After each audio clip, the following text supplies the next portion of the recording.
வணக்கம். நான் உங்க ஹோம் கேர் ஸ்டாஃப் நர்ஸ் பேசுறேன். இன்னைக்கு நம்ம பேச போற டாபிக் என்னன்னா டீஹைட்ரேஷன் முக்கியமா? ஆன்சர் சிம்பிள், ரொம்ப முக்கியம். நம்ம பாடியில ஆல்மோஸ்ட் 60% வாட்டர் இருக்கு. நம்ம நார்மலா தண்ணி ரெகுலரா எடுக்கலைன்னா ஆல்மோஸ்ட் நம்ம பாடி ஃபங்க்ஷன் வந்து ஸ்லோ ஆகுறதுக்கு நிறைய சான்சஸ் இருக்கு. டெய்லி தண்ணி நல்லா குடிச்சா பிளட் சர்க்குலேஷன் நல்லா இருக்கும், டைஜஷன் ஸ்மூத்தா நடக்கும், என் ஸ்கின் கூட ஹெல்த்தியா தெரியும்.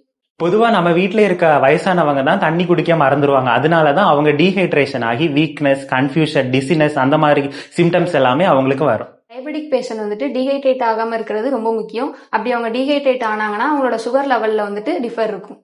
ஃபீவர், வாமிட்டிங், டைரியா இருக்கும்போது பாடியில வாட்டர் வந்து ரொம்ப அதிகமா லாஸ் ஆகும். அப்ப ஹைட்ரேஷன் மெயின்டைன் பண்றது ரொம்ப அவசியம்.